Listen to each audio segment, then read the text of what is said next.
Salut, bienvenue sur la chaîne Potential and Mindset. C'est la chaîne qui fait grandir les femmes sur le plan humain et sur le plan financier. Aujourd'hui, je vais répondre à une question que beaucoup de femmes se posent. Je veux lancer un business, je veux lancer une activité en parallèle, mais je n'ai pas le temps. Où est-ce que je trouve le temps pour créer une activité en parallèle? Où est-ce que je trouve le temps pour lancer un business? Dans cette vidéo, je vais te répondre. Je vais te dire comment moi j'ai procédé quand j'étais encore vraiment en train de développer mes side hustles, comme je les appelle. Je vais te dire comment j'ai procédé. La première chose que je vais te dire, c'est que il n'y a pas quelqu'un qui va venir un jour te présenter du temps sur un plateau et te dire, voilà le temps que tu demandes là. Non. Le temps dont tu as besoin là, c'est toi qui dois le créer. C'est toi et toi seul qui dois le créer. Et je vais donc te donner des piliers de ta journée sur lesquels tu peux t'appuyer pour créer le temps dont tu as besoin pour bâtir, que ce soit un side hustle, que ce soit un projet en parallèle, en tout cas, pour créer du temps pour toi. Le premier pilier, c'est ton heure de lever. Si tu as l'habitude de te lever à 7h30, si tu as l'habitude de te lever à 6h, cher ami, sache qu'il y a des êtres humains qui se lèvent à 4h ou 4h30. Si tu trouves que 4h ou 4h30, c'est trop tôt, pose-toi la question. Est-ce que je préfère dormir jusqu'à 6h et faire fi de mon projet, ou alors je préfère me lever tôt pendant une certaine période, mettre sur pied mon projet, bâtir mon projet et plus tard pouvoir continuer à me lever aux heures habituelles. C'est à toi de voir, c'est à ta discrétion. Je te donne juste les éléments. C'est toi qui prendras la décision. Donc, ton heure de lever. Si tu fais reculer ton heure de lever d'une heure, admettons que tu te lèves à 6h30, si tu la fais reculer juste d'une heure, en une heure de temps le matin, tu peux faire énormément de choses. Je te dis, tu peux faire énormément de choses. Et c'est pour ça que je trouve que le digital, c'est une aubaine, c'est une opportunité incroyable pour les femmes de notre temps. Si ton activité tourne autour du digital, tu peux faire énormément de choses en une heure de temps. Surtout si tu te lèves à une heure où tout le monde dans la maison est encore couché. Si tu te lèves à une heure où tu es vraiment la seule éveillée, tu peux faire beaucoup de choses en une heure de temps. Je dis une heure là, 60 minutes. Ça, c'est si tu as juste reculé d'une heure de temps. Imagine donc si tu recules de 2 heures de temps, c'est-à-dire tu décides de te lever à 4 heures, donc tu as 120 minutes le matin.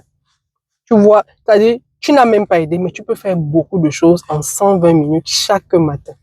Donc voilà le premier pilier sur lequel tu peux t'appuyer pour créer du temps, pour bâtir un projet, que ce soit une entreprise que tu veux faire grandir, soit c'est un business. C'est à toi de voir, je ne sais pas ce que c'est. Le deuxième pilier, et ça vraiment c'est une vidéo qui est dédiée aux personnes qui sont en emploi. Le deuxième pilier, c'est ton temps de pause. Qu'est-ce que tu fais à la pause? En général, on a 1 heure de pause, 1h30 de pause, 2 heures de pause. C'est encore 120 minutes qui sont là. Ce n'est pas sûr que tous les jours, tu voudras travailler sur ton projet, mais mets-toi en règle, mets-toi en esprit que pendant ton heure de pause, c'est là où tu vas travailler sur ton projet. Pendant que d'autres seront en train de papoter, pendant que d'autres seront en train de rigoler, pendant que d'autres...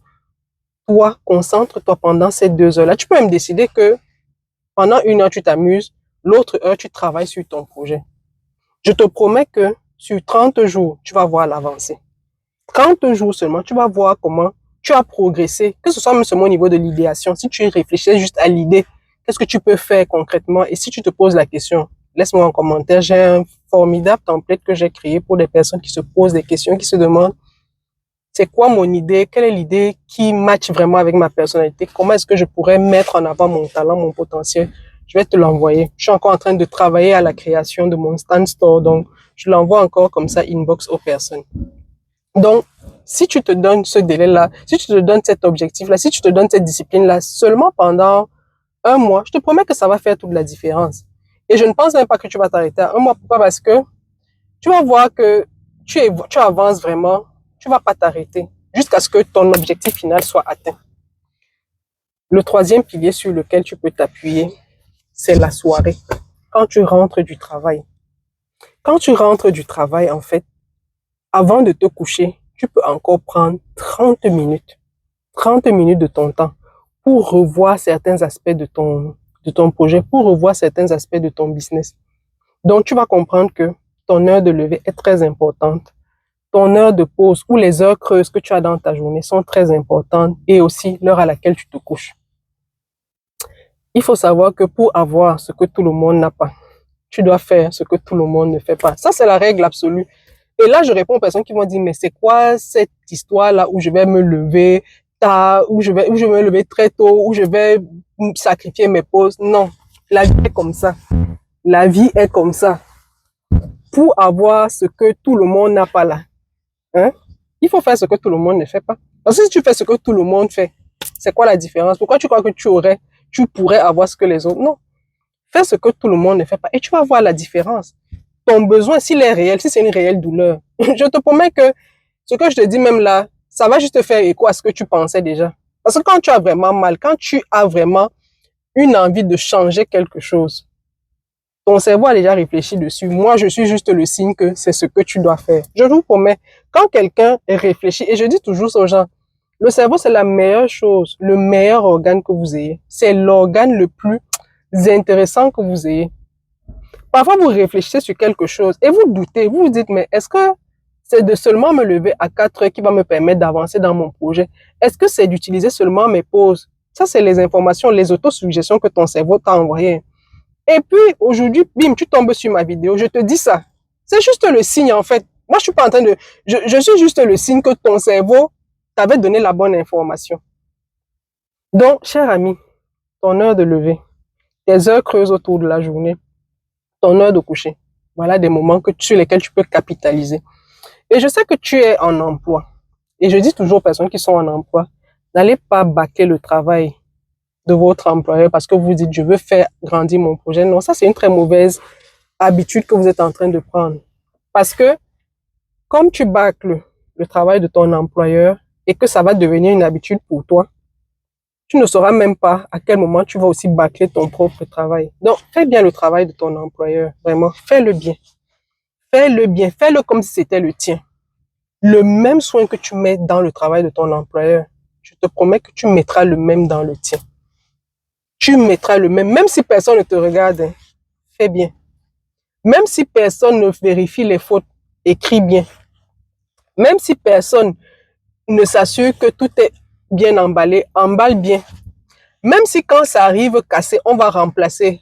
Débrouille-toi pour que ça n'arrive pas cassé. En tout cas, prends déjà le business de la personne pour qui tu travailles aujourd'hui comme ton propre business. La même rigueur que tu voudrais voir dans ton business, mets-la déjà. C'est ton entraînement en fait. C'est ton propre entraînement. C'est ton propre entraînement que tu es en train de créer comme ça. Tu es déjà en train de t'entraîner toi-même. Donc, moi, je dis toujours aux personnes, personne ne va vous donner le temps que vous cherchez là. Personne. Et il n'y a pas une boutique du temps. C'est ça la réalité. Il n'y a pas une boutique dans laquelle on vend le temps où tu vas aller dire, OK, je veux 2 heures de temps. C'est toi qui regardes ta journée. Tu dis, OK, je dois être au bureau à partir de 9 heures jusqu'à 17 heures. OK, j'ai une pause de 2 heures de temps entre midi et 14 heures. OK, je me lève à 7 heures. OK, maintenant, avec tous ces paramètres-là, qu'est-ce que je peux sacrifier? On n'a rien sans sacrifice. Les gens qui vous disent là que tu peux avoir des choses sans sacrifice, c'est faux. Tu récoltes ce que tu as semé. Ça veut dire que tu prends quelque chose au prix d'une autre. Tu auras donné quelque chose en échange. Donc, le temps que tu veux aujourd'hui, tu vas le couper sur d'autres éléments de ta journée. Et je te dis, si c'est une vraie douleur pour toi, je n'aurais même pas besoin de te le dire.